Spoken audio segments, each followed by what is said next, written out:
Hello, everyone. Welcome to Genealogy Adventures. I'm Brian Sheffy. And I'm Danya Williams.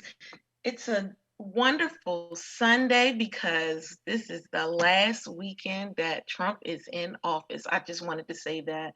So, yeah. How you guys doing? So, thank you for joining us. Thank you for sharing your Sunday with us.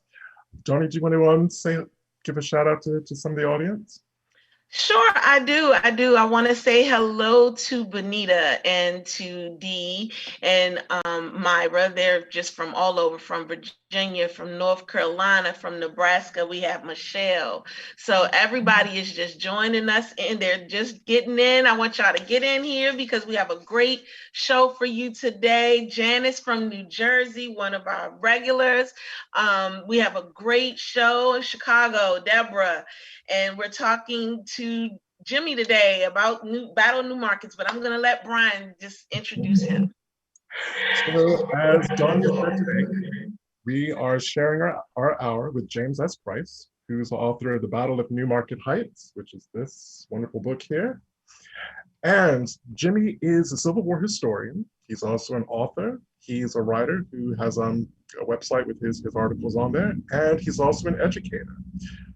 Ever since he's been a historian, he's largely focused on the Civil War, and specifically the history of African American soldiers. He's worked for a number of Civil War museums, and welcome to the show. Thank you for having me. Oh, like I said, it is absolutely our pleasure. So before we actually get into the Battle of New Market Heights, I just wanted to spend a little time talking about your career working for the museums. And because they were Civil War museums, and this seems to be your calling, I'm going to ask you about that in a minute. How well represented were the United States Color Troop? And as you're watching the video at home, people might refer to them as the USCT. How represented were these troops in the museums that you worked for? Well, that kind of changed over time. So I was, I'm a Pittsburgh native, so I was born in Pittsburgh, so I won't be watching any football today. But my family moved to Richmond, or outside of Richmond, when I was about 5 or 6. And that was kind of a propitious time because there were a whole bunch of things in play that I didn't really consider, but kind of went on to shape my future. So this was right around the time of the 125th anniversary of the Civil War. So they were having a bunch of big reenactments close to where I lived. This is right around the time that James McPherson's Battle Cry of Freedom came out. And then eventually, a couple years later, Ken Burns' Civil War, and then the movie Gettysburg. So the Civil War was really kind of a hot topic. And I just kind of fell for it as a 6 or 7-year-old kid. And living near Richmond, I had all the Richmond battlefields and the Petersburg battlefields to look at. As a kid, tromping along these battlefields, I don't recall ever having any notion at all that there were African-American soldiers involved, either at Richmond or Petersburg. I think my only exposure to that was the movie Glory, which I remember seeing and loving as a kid. But when I actually got into the museum field, probably around 2005, 2006, that did slowly begin to change. So I cut my teeth at Richmond National Battlefield as a college intern. That's where I did my internship for my history degree. And that was the first time I ever heard of the Battle of New Market Heights, because Richmond National Battlefield has part of the Chaffin's Farm battlefield under their wing. So you can go visit Fort Harrison and Fort Gilmer and places like that. So that was my first exposure to it. And it seemed like, 2006 was the opening of the museum at Tredegar. That museum definitely incorporated the story of the United States Colored Troops in a much larger way. And they actually have a pretty good collection there of artifacts pertaining to USCT. So that was, I'd say, around 2005, 2006 with Tredegar. You saw things start to change, at least in the area that I was working in, which was the Richmond area. So a lot of times throughout our 4 series of genealogy adventures, Donnie and I like to talk with our audience about how we're called to do certain kind of work. So a lot of genealogists are actually called, or we feel as though we're called by our ancestors to, 1, find them, 2, give them names, and then 3, find out as much about their lives and their stories as we possibly can, and then to share them. So to kind of bring them back to life. And I'm getting a sense that historians also have, it's expressed in a different way, but a very similar kind of calling. What do you think, what do you think actually called you to, one, being a historian, and two, really kind of drilling down in this specific time period? Well, like I said, I've always been fascinated by history. I think that's something I kind of got from my parents, but the Civil War always kind of loomed large. I definitely, I've dabbled in writing about the First World War, but I kind of always go home to the Civil War. That's always been kind of my main area of study. And I felt at a very early age that I wanted to be a historian in some way, shape, or form. And the way that works now is that I do it through education. But yeah, I always felt called to be a historian. I never had any question. Like when I was in high school, I knew I wanted to be a history major. I think I wanted to be sort of an academic historian, getting a doctorate and all that stuff, but things kind of got in the way of that. May happen still one day, but yeah, I definitely, for me, it was never really a question of what I was going to be doing. I knew history would be involved in some way, shape, or form. And like I said, I always kind of go back to the Civil War just because I think, those early childhood memories just kind of make it special for me. So before we went live, the three of us were chatting about, because I had never heard about the Battle of Newmarket until I got the book and began reading it.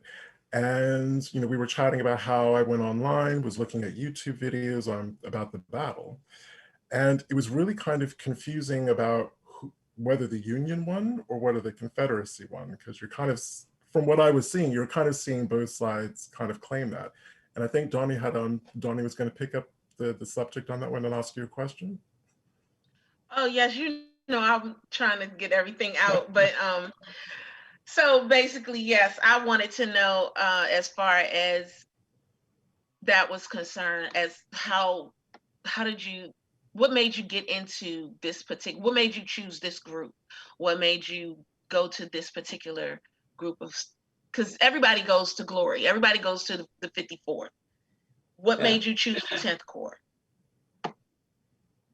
Well, I kind of stumbled into it. Like I said, I worked for Richmond Battlefield for a little while as an intern. That was my first exposure to the battle, and then my first kind of full-time museum type job was with Henrico County, and that's the county in which the battle took place. And this was right on the eve of the 150th anniversary of the Civil War, the sesquicentennial. So when I became the I think they affectionately referred to me as the Civil War dude for Henrico County. When I took on that job, I kind of encountered Newmarket Heights again. And that's when I first did my deep dive into the history of the battle, because I knew I was going to have to be responsible for interpreting that battle during the sesquicentennial. And that's when it really hit me like, oh my gosh, not only was this a huge battle, one of the biggest battles that African-American troops were involved in terms of combat role, but there were also 14 African-American soldiers and two of the white officers that led them that received the highest honor that the Army can give, the Medal of Honor. So I kind of scratched my head and was like, why hasn't this gotten more attention? What is, obviously everybody knows Glory and the story of the 54th Massachusetts, but the overall story of the United States colored troops, 180,000 men, 10% of the Union Army by the end of the war, that's what kind of caused me to dig deeper. So you mentioned earlier that I have a blog. I actually started that blog to force myself to learn more about the USCTs. And that's what led to all my research on Newmarket Heights and my desire to write a book on the subject. Wow. And we will be sharing a link to your blog as well, so our audience can go and they can read and they can learn more as well. Are you still writing on the blog? Are you studying another group right now? Well, life has a way of intervening. Some may say interfering. So yeah, I have lots of lofty aspirations for books and blog posts, and I also have a blog on World War I. So I think it's been a while since I posted on there, but yeah, when I think I started the blog in 2009, 2010. And if you look at the early content, initially it was all dedicated to the U.S. colored troops kind of branched out a little bit, but so there's a lot of really interesting content on there, and of course a lot of content on Newmarket Heights that wound up making its way into the book. So as you said, the battle went over 2 days. So we're talking about the 29th to the 30th of September, 1864. Can you talk us through, because as I said, there seems to be a bit of contradiction depending on what resource you're reading or what video that you're looking at online about who actually won. And then as a subset of that question, the role that this particular group of United States colored troop played.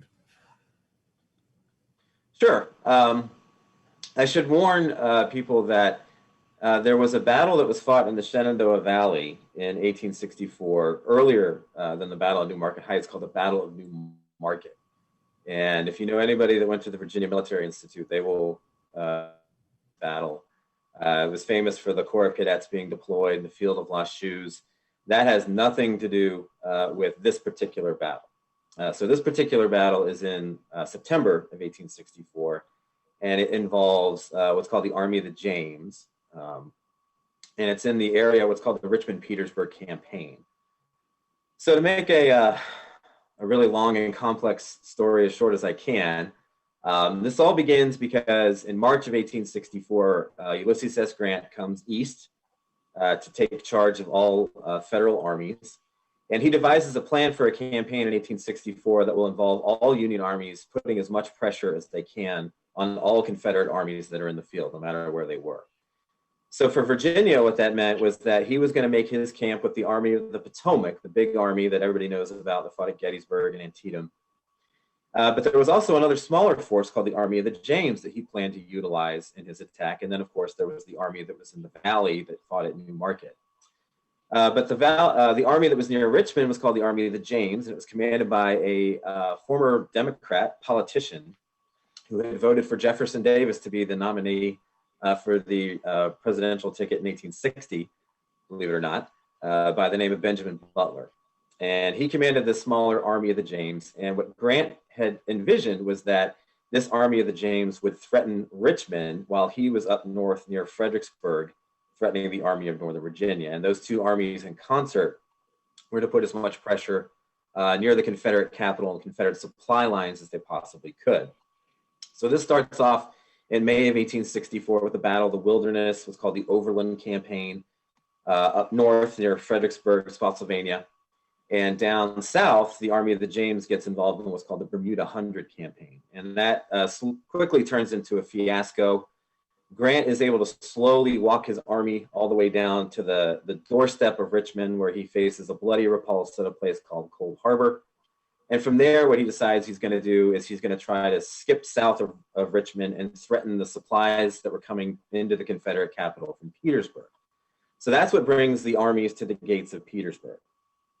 And what Grant quickly decides is that what he wants to do is he wants to have a dual strategy where he can threaten the city of Richmond, north of the James River, while he's also threatening targets south of the Appomattox near Petersburg. So what's going to happen is you're going to have the Army of the Potomac down near Petersburg threatening that vital supply hub. And the Army of the James is going to be in that Bermuda Hundred area threatening Richmond. So whenever Grant launches an attack, he will launch an attack simultaneously against Richmond and Petersburg at the same time, hoping that at least one of the two prongs of the attack will succeed. So he tries that in July. There's what's called the First Battle of Deep Bottom, which I also wrote a book about. That's the action north of the James. The action south of the James that coincides with that is the infamous Battle of the Crater, which we can talk about a little bit later, where U.S. colored troops were heavily involved. That effort failed. He tries again in August at the Battle of Second Deep Bottom, which is going to be also an attack against Petersburg. Fails again. And finally, by September of 1864, he was toying with the idea of doing another one of these double enders, as they would call it, where he received intelligence information that Robert E. Lee had weakened his lines by sending more troops to the Shenandoah Valley. So that's how the whole thing comes together. And what Grant does is he meets with Benjamin Butler and he says, listen, I need you to threaten Richmond while Meade and the Army of the Potomac threaten Petersburg and try to cut off Lee's supply line at the South Side Railroad.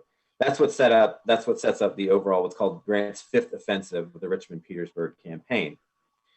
Butler is going to take that over, and he's going to be in charge of the effort against Richmond. And you got to keep in mind, there was the Battle of the Crater, which I mentioned earlier, which heavily involved the United States color troops. That effort was a failure, and the convenient target to blame for that failure was the United States color troops. So the African-American soldiers that fought at the Battle of the Crater were unjustly accused of being the reason that attack failed. There were a whole bunch of reasons why that attack failed. And so the U.S. colored troops kind of were in ill repute around this time, the summer of '64. Now, Benjamin Butler had quite a conversion experience and was actually a proponent of the U.S. colored troops. And his army, the Army of the James, had more USCTs in it than any other army in the Union.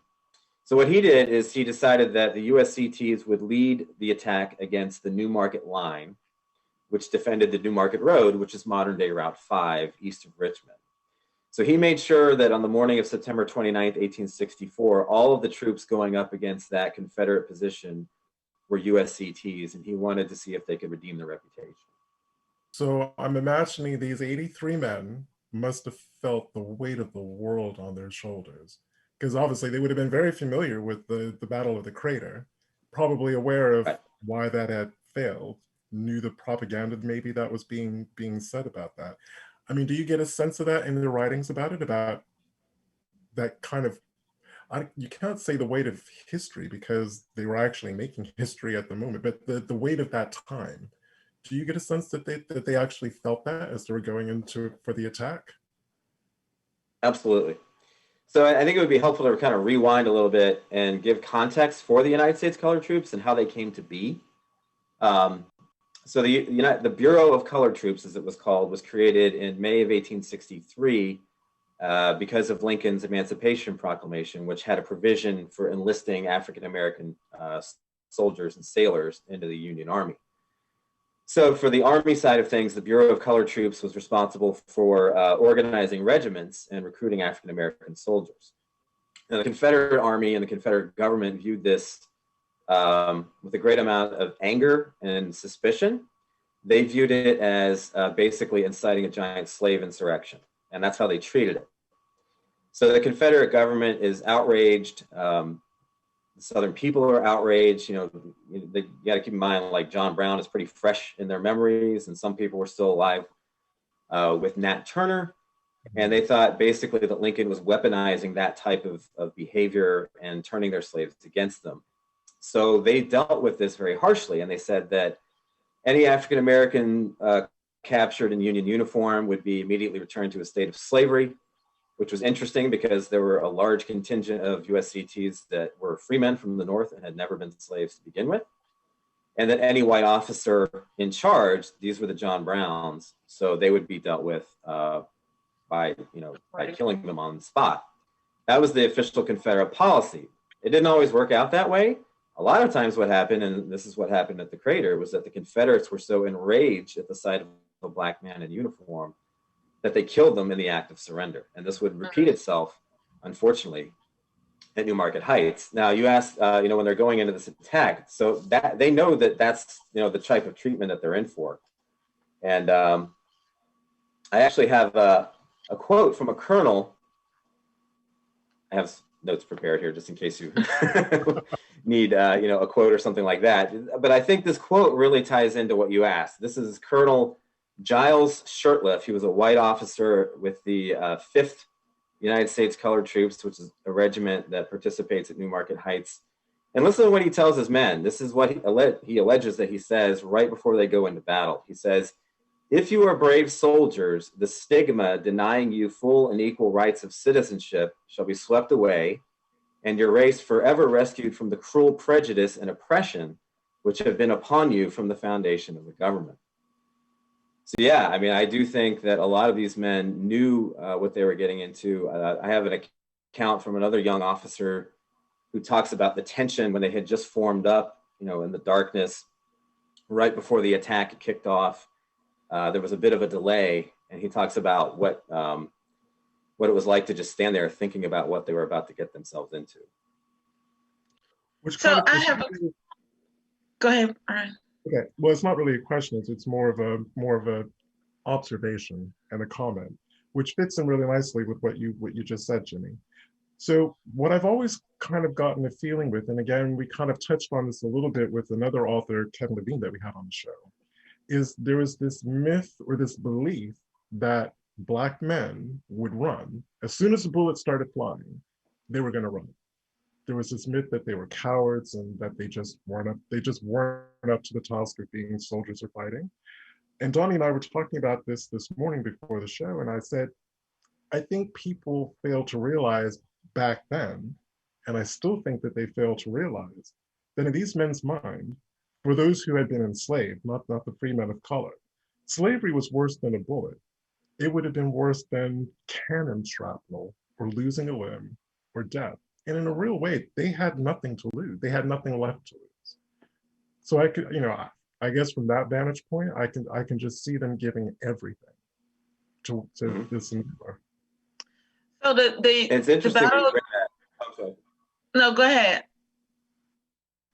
Well, I was just going to say, in my research, I tell the story of the battle from both sides, and the Confederates, their accounts of the battle are very interesting because they fall into different camps. Some of them are like, they just kind of downplay it. They say it wasn't a big deal.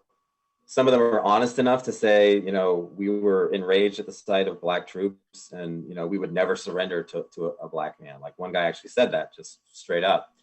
But I did find one account that did talk about how there were like thousands of white troops behind the Black troops with bayonets, having to prod them forward because they were such natural cowards. And it was just like, come on, dude, like nobody. Like he was obviously trying to cover up for the fact that they were defeated. They were defeated. Obviously having issues. Yeah. So, the Battle of the Crater, I think that's what you called it. Mm-hmm. That particular battle, one of the reasons, if I'm not mistaken, if I remember correctly, one of the reasons why it went so badly is because they were not trained. Am I correct? Yeah, they changed the plan at the last minute. So some of the USCTs that were involved in the attack didn't have the proper training. But it was just a whole host of factors that were well beyond their control that led to that failure. And it had a lot to do with the officers that were in charge.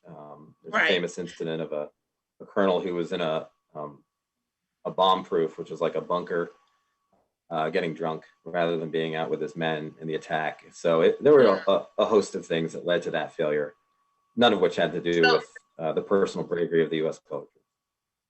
So it's known that because of Glory and everybody learning more about the 54th, that they were trained, and Shaw made sure that they were trained. Were the UST men from Newmarket Heights, were they trained? Because according to what I got your book a little late, so I was doing both things, and it seemed to me that those that were in the North got a little more training than those in the South. They were just ex-slaves, and they gave them a gun and they said, do the best you can, in so many words for certain instances. So for them, Virginia being thought of as South, were they trained? They were.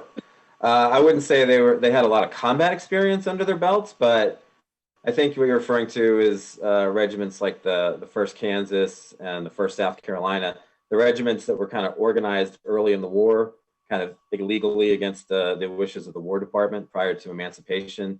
They definitely were at the beginning pretty raw troops. The troops that were involved in Newmarket Heights had training. They had combat experience to a degree, but it had mostly been in kind of raids that were conducted near Williamsburg and places like that. A few of them had been involved in the initial attack against Petersburg in June of 1864, and they actually comported themselves very well and received a lot of praise for their role in the attack, even though that overall attack failed on June 15th. So yeah, they definitely had a little bit more. They would have considered themselves more seasoned troops by the time, but this was definitely going to be their first big test in terms of large-scale combat. And I found that I realized that as I was doing trying to do the little bit of research that I did do, that I kept out the word heights. So I was finding the VMI information. Mm-hmm. What was your research and strategy, so that, because we do have someone who asked a question, which I'll get to you later, but what was your research and strategy as far as this was concerned? Where'd you go as far as resources and things of that nature? Well, I was fortunate in that there had been a book published on the overall Battle of Chaffin's Farm, the overall battle, actually the whole Fifth Offensive. It includes the fighting at Petersburg as well, and it's a book called Richmond Redeemed by Richard Summers, Dick Summers, who was a historian with the U.S. Army for a long time. Unfortunately, he passed away about a year ago. So I had that as a starting point. He devotes an entire chapter to the attack on Newmarket Heights and has a couple of chapters before that talking about the planning. So I started my research there, and I knew Dick. He was a great guy, and I always joked with him that his footnotes were longer than my entire book. So I was very fortunate that he did a little bit of the initial legwork there in terms of mining resources. And I think that book came out in 1983, and from there it was just locating, obviously Record Group 94. In the National Archives, that's the record group in the National Archives that pertains to the U.S. colored troops. So there's a lot of really good information that was kept there. And like I said, I was fortunate in that a lot of the men that were there wrote about it afterwards. Now, I had to find it. So I had to dig through, letters and journals in different state historical societies, different museums, and different books that had long since gone out of print, newspapers, things of that nature. But I was lucky in that regard. I was lucky that some of the regiments that participated in the battle had books written about them. So the 4th U.S. Colored Troops, the 6th, the 5th, they all had books written about them. So I was able to kind of use the resources from there. So that's really the first step if you want to, dig into something like this, is just gobble up all of the different source materials that's listed in the endnotes of all the books that are published, and then from there, that'll kind of direct your research. And that's how I did it. And I was also fortunate that I was still friends with all the staff at Richmond National Battlefield, who had and they had compiled quite a bit of information on the battle as well from different research trips that they had conducted. And I have to say that the endnote section of your book, just an incredible list of resources. And I'm just really curious. I mean, how long did it take you to research this? 2 years. Wow. So it was 2 years of research. And then, at that point, the writing itself didn't take that long, but it was a lot of work for a small book. And I mean, I have to ask, you don't have to get into details about the final cost of it, but you kind of intimated that you had to visit a number of different locations and different repositories and archives, presumably in numerous states. I mean, how expensive of an endeavor? Again, without being specific about the dollar amount, but I can gather just through You the broke travel. up, Brian. Can you repeat your question? Okay, I can just imagine from the travel and the accommodation alone, it must have had a price tag. It did, and that's one of the downsides of being like, if you're not a PhD who publishes for a major university press or something like that, then you're going to have to foot the bill. So you're paying for the rights to reproduce images in some cases, like I did.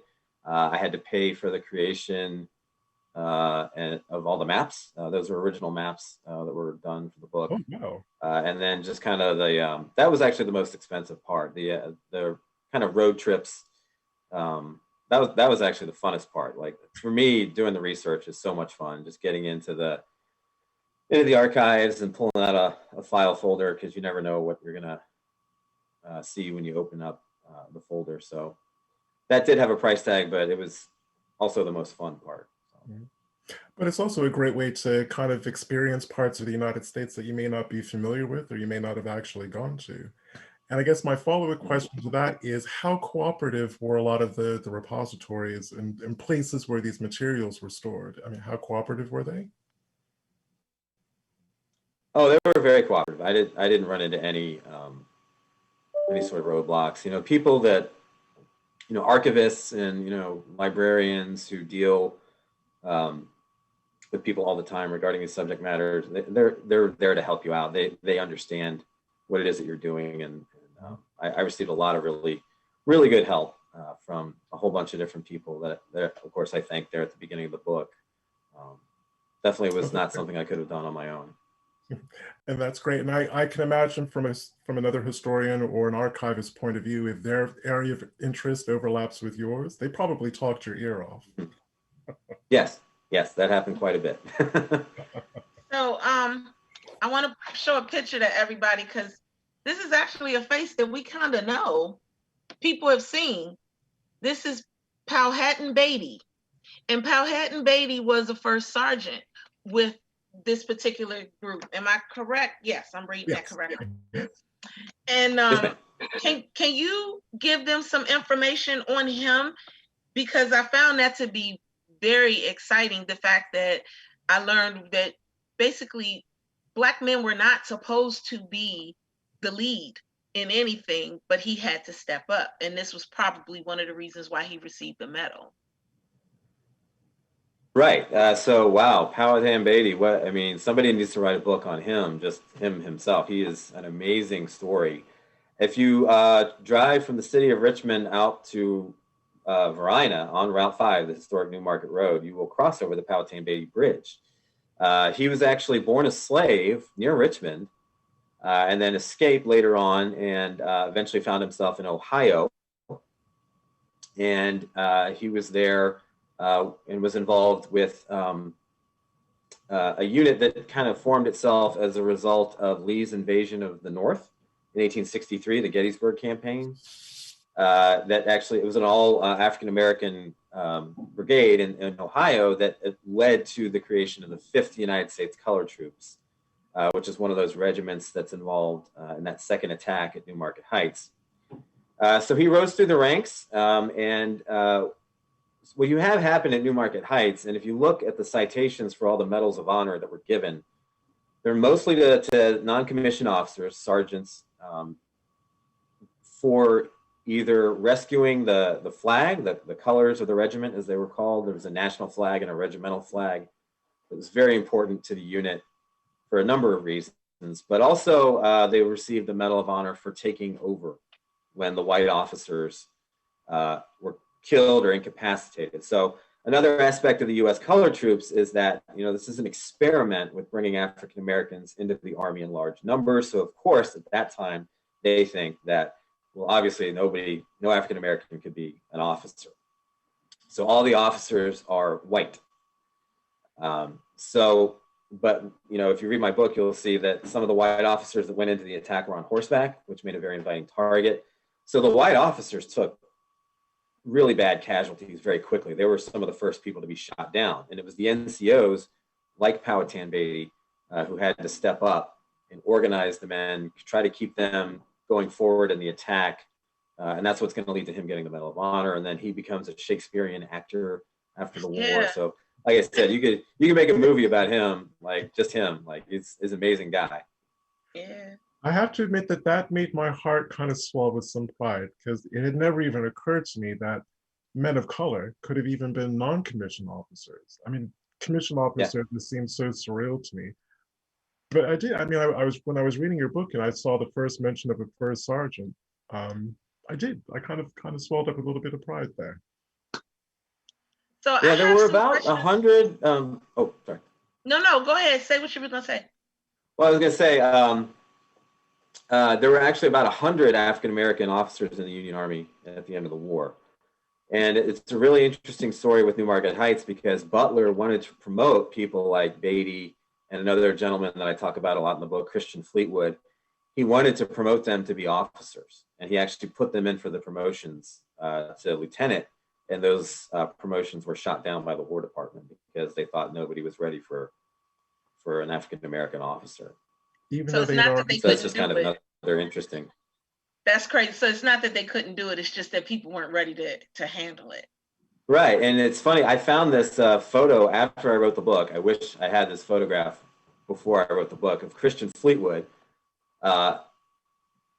who posed for a picture in 1865 in an officer's uniform. And he's wearing his Medal of Honor, and he's wearing his Butler Medal, which is the medal that Butler gave to a lot of the USCTs for Newmarket Heights. So he obviously thought he deserved the commission, and he wore the uniform, apparently, at least in the photographer's studio, even though he actually didn't get the rank. So it's pretty, pretty entertaining. The bonus. So I do have some questions. Are we to go to one person, Roseanne Kent? She says that she's looking for more information. So this is more about how to research USCT. And she says she's looking for more information about Company G, 1st Regiment Heavy Artillery, formed in Knoxville, Tennessee. There were 3 enslaved men in Georgia. She wants to know how to go about, basically find more information on that company. How would you go about doing that? Well, I mentioned the National Archives before. For me, that's always my starting point. Obviously, during COVID, visiting the National Archives is an issue. So what I would recommend is, as a starting point, is there's a website called Fold3. And it's in association with Ancestry.com, but it is a lot of the service records from the National Archives that are digitized. Unfortunately, you do have to pay for it, but if you already have an Ancestry.com membership, you can access those military records. So if she's looking for specific individuals, you can actually, there's a place on there where you can search Civil War service records, and then you would do it by U.S. colored troops. And then you would just find the regiment, and then they have it alphabetized, and you can find the service records, the little cards that have the basic information for all the soldiers. So I would recommend starting there. I would also look into the historical societies. I'm not 100% familiar with Tennessee, but you never know what's out there. I mean, I was kind of shocked at some of the stuff I found in my research. So yeah, I would recommend going to Fold3 and looking into that. And I would also do a Google book search. Like, I was amazed at how many books that Google has digitized that are free, that are no longer in print, but you can still access. I found a lot of speeches that were given by prominent officers after the war about Newmarket Heights and stuff like that. So that might be worth a try too. And yeah, I'd also suggest trying to find African American genealogy and historical societies in Tennessee. They may also have some more information. Yeah, because she wanted to know, how did they learn about the recruitment? And that's actually just a question overall. I know that some people, when I was reading the book, and then I saw on the videos that I was looking at, Benjamin Butler, I thought this was awesome what he did. When they escaped, he held them on because of a law that was going on. Because let's say someone ran away from Virginia, and Virginia was no longer a part of the Union. So because Virginia was no longer a part of the Union, they had the right to hold on to these people under this particular law, like almost like prisoners of war. And that's how some of them was able to escape and then get into the Union troops. So, I mean, I thought that was just amazing. That's one of the ways, and I think that was one of the ways that he had one of the largest USCT, because that's how he was grabbing them, and it actually went throughout the Union camp on how to recruit more Black men. Am I correct? Yeah, recruiting was a bit. I mean, as soon as the Bureau of Colored Troops was established, they started sending recruiters out everywhere, really. So you had these recruiting agents that would go out and try to sign men up. So what happens, and this can make research quite a pain and make it very confusing, is that they would pilfer guys from other states. So not everybody that was in the 54th Massachusetts was from Massachusetts. You got a lot of guys from Pennsylvania and Ohio. So even though these USCT regiments were usually located in a certain state, like the 5th USCT, like I said, is generally from Ohio. The 6th is from Maryland. The 4th is from, or the 6th is from Pennsylvania, excuse me, and the 4th is from Maryland. 38th, which is involved in the attack, is mostly Virginia. But just because they were organized as regiments in those locations doesn't mean that everybody that was in the regiment was from there. You have there was a lot of complaining going on of people saying, hey, you're sending recruiters into my state and they're taking all my guys and I can't recruit people into my regiment now because you stole them, and stuff like that. So that does make things very difficult. And another thing that I ran into that was really difficult is that, of course, slaves, if they're coming into the Union Army, didn't necessarily have a first and last name. Usually didn't. Or if it was his last name, it was the last name associated with their master.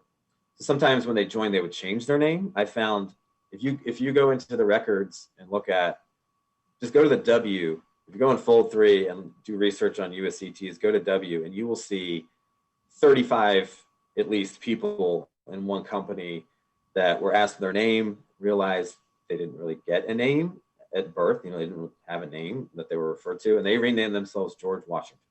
There were so many George Washingtons in the United States colored troops. It's almost impossible to figure out who they all were. So, but that can be tricky as well. So yeah, there was a lot of, things that complicate the research. Wow. So then I got another person who says, my 2 times great grandfather was in one of the colored troops out of Harrisburg, Pennsylvania. Do you have any records of the colored that were paid to serve for the rich whites? Yeah, there were bounties. I don't have any, if they do the research, and this is the caveat of doing research on Fold 3 is that not every state's information is on there. So if you want to look into Pennsylvania troops, you got to go to the Pennsylvania Historical Society and look at their records for their troops. So you can't access Pennsylvania records for Fold 3. But yeah, I mean, there were a lot of what were called bounty men. That was true across the board in 1864 because, the war had been dragging on for 3 years and the North had sustained far more casualties than they had expected. So they did put in the recruiting law that a rich person could pay someone to join the army in their place. And that you usually can find that in their recruiting record. So if they're able to locate the service record for that individual soldier, it should say in there whether or not he was paid a bounty or not. And I just wanted to read a short excerpt from the book. It's on page 11, which is in the preface, and this has to do with Benjamin Butler. Because when I finished the book, I really got a sense that this wasn't just a transformative experience for his troops. It seemed to have been a very transformative experience for him. I just wanted to read a short bit to the audience. So it says, in addition to the veterans themselves, Benjamin Butler did much to promote the heroism of his Black soldiers, as well as his role in their rise to prominence. Butler later claimed that after witnessing the bravery of the Black troops and the carnage left in the aftermath of their assault, he swore to himself an oath, and this is a quote from him, an oath which I hope and believe I have kept sacredly, that they and their race should be cared for and protected by me to the extent of my power so long as I lived. And apparently he was true to his word, and it appears that he really did advocate for them until the day he died. He did, and like I said, that's quite a transformation for him. If you read, if you're just sort of a general Civil War enthusiast and you know anything at all about Benjamin Butler from like the Ken Burns series, all you get is kind of the negative. And there's plenty of negative to go around with Ben Butler, to be sure. He's a politician. So there's all sorts of interesting stories with him.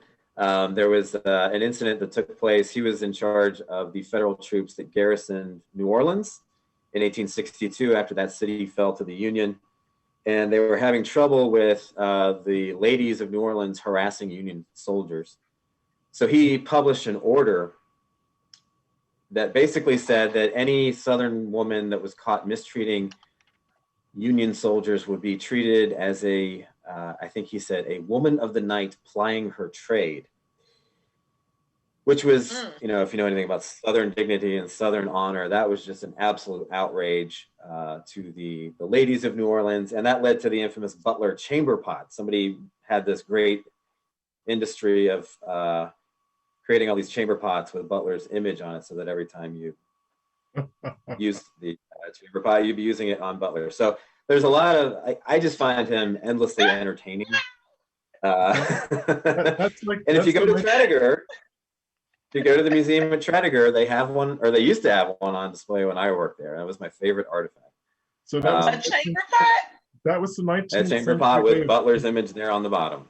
Yeah. So that was the 19th century way of being petty. Yeah, you could say that. Beyond petty. But he, like I said, in 1860, he's a diehard Democrat. He wants Jefferson Davis to be president. Yeah. I found a record of one of those escaped slaves at Fortress Monroe approached him and said, "Hey, I want to join the army. Where can I join up?" And at that point, in 1862, Butler said, "Well, the army doesn't have any need for black men in the army right now." And this guy alleges that his response back to him was, "Well, you will soon." So I think it was really the experience of commanding these men which really kind of changed his mind. And he did. He wrote a letter to his wife on the night of September 29th, talking about the carnage of the battlefield and how it really moved him. And then in his later political career, when he was advocating for better rights for African-American citizens, he would always use Newmarket Heights as the example. Because he was a big advocate of the Civil Rights Act of 1875. Is that right? Correct. And when he was on the floor arguing in favor of that, he repeated that story of riding along the battlefield and swearing that oath to himself.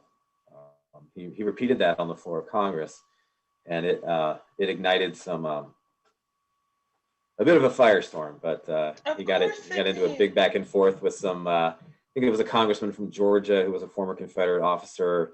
But Butler always got the better of those types by his extreme sarcasm. just like I said, an entertaining guy. Of course it did. That was the time. It's so funny how history is like really repeating itself, because now they're fighting again about having guns on the chamber floors today in 2021. And it's just, it's just amazing how we sit and we talk about these types of things, or we go and we research these types of things, and sure enough, you turn around and you can look at TV and here you are right here looking at it again. And you got, I think her name was Lauren Boebert. I can't remember what state she represented, but she just lost her communications director because they did not agree with her carrying a gun onto the chamber floor. So he quit. And no one is feeling safe, and it's like this whole thing all over again. They fought on the floor all the time during that time period. And now here we are coming back, and it's coming back to that again. And, people need to realize history repeats itself. It might not be exactly the same way, but it is definitely repetitive. And so do politics. And so does politics. Exactly. And I'm going to say I think everybody could benefit from another read of the Civil War. I think that's for sure. Yeah. You will not get any arguments from Donnie and I on that score. No. The other thing that really impressed me about Benjamin was that he felt so bad that only 14 of his men got recognized that he actually off his own back and at his own expense, he had more medals made. I can't remember how many did he actually make? I believe it was a little over 200. And he paid for it out of his own pocket, and the medals were made by Tiffany's. What? Like the Antiques Roadshow. If you find one nowadays, please let me know. I've only seen one, maybe two. I know that the National Museum of the U.S. Army that's just opened up at Fort Belvoir has one on display, and I think it's priceless. I mean it's something that you just know that there's a bunch of them in somebody's attic and they don't know what they have. And they don't know what they have. Oh my God. Yeah. Yeah, if you go to the Smithsonian Museum of American History, you can see Christian Fleetwood's Medal of Honor. The actual Medal of Honor that he got from Newmarket Heights is on display, and it arrived at the museum. It was donated by his descendants in the 1940s, and it I just kind don't of think I sat in a would have box for a ever while until donated somebody that. realized what it was. I Yeah, don't think I I would know. have ever. I don't think I would have done that. I don't think I would have done that. So I'm going to say It's the only Newmarket Heights Medal of Honor that I know of its location. Oh wow. out of Yeah. 200. Wow. Well, out of the, well, I guess out of the 214 in total, well, the ones that Franklin did himself. I'm sorry, not Franklin. The ones But that Benjamin did himself, and then Butler, yeah.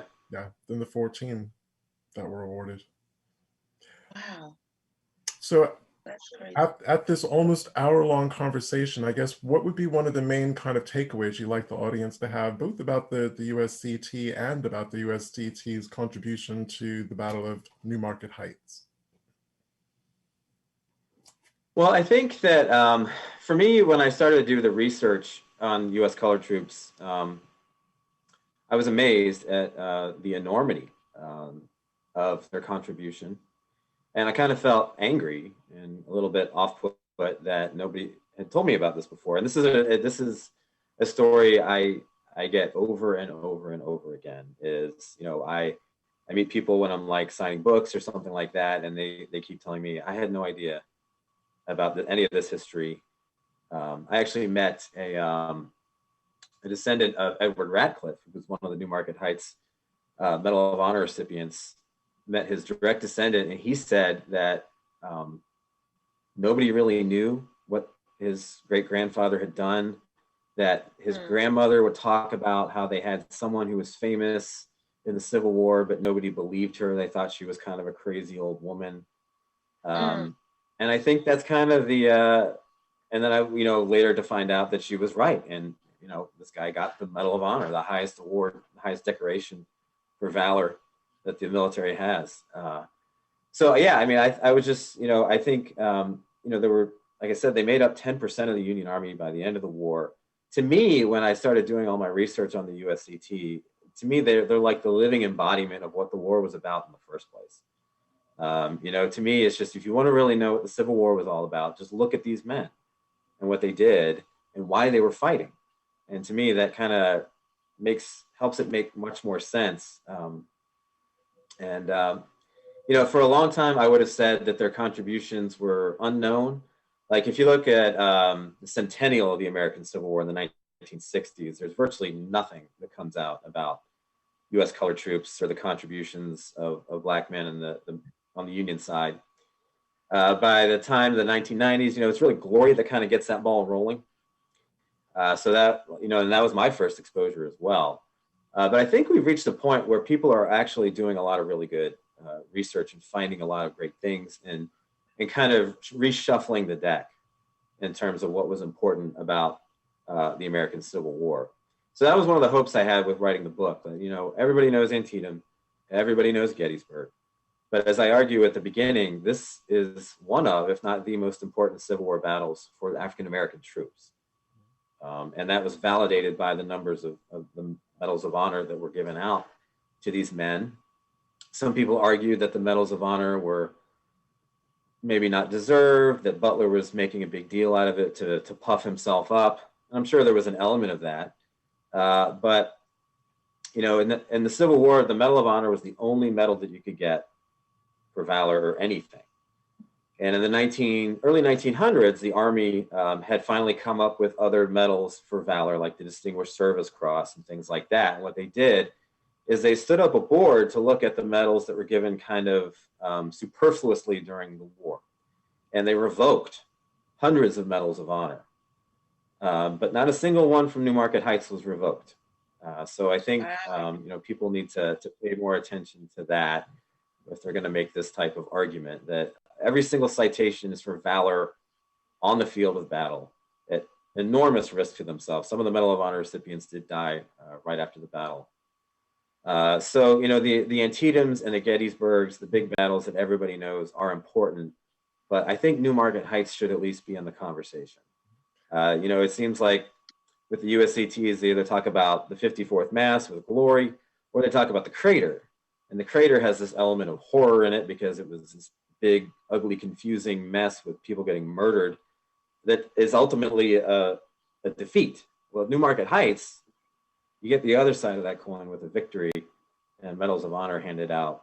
And a lot of eyewitness testimony that I put in my book about how it kind of changed people's minds about whether or not Black men could fight. You did. You wrote about it very, very well.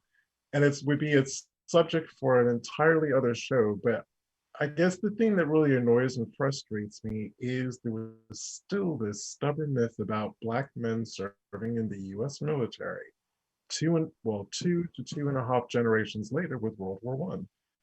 You could almost lift the objection to Black men being in either the Union or the Confederate.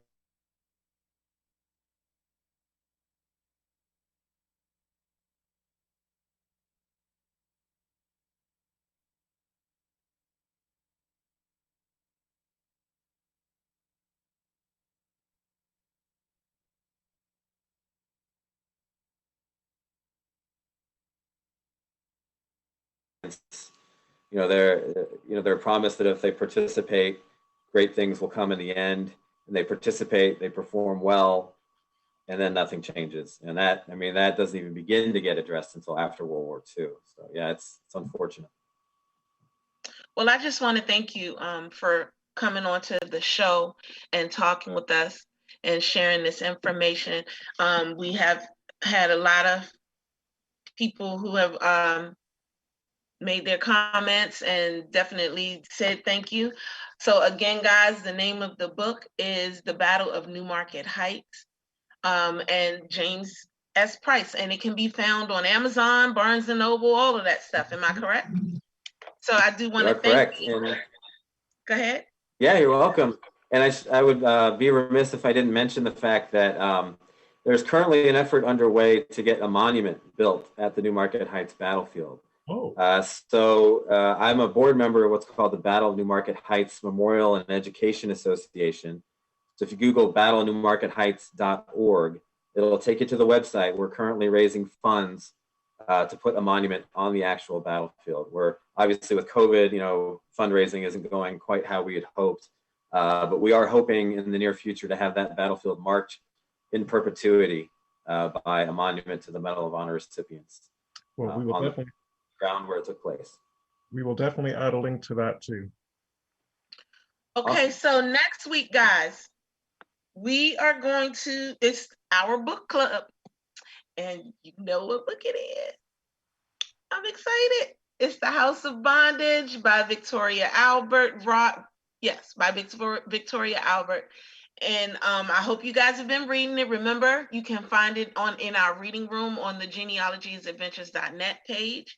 And we will be discussing this book. It is an awesome book. Jimmy, I hope you tune in, because this book right here, it's a man in this book who actually, I believe, fought in the Civil War. And now I have to go back in the back of the book because he's close to the end, and I'm going to get his name and I'm going to send it to you. I need to find out who he is. That's awesome. So they don't, the thing about this book is they don't give out those names the way we want them to. They don't give out a lot of information, but it's true stories. So you might want to read it yourself. But again, next week, guys, House of Bondage book club, first book club with the Genealogy Adventures. So we'll see you then. See you next week. Until then, stay healthy and stay safe. Yes. Bye, everybody.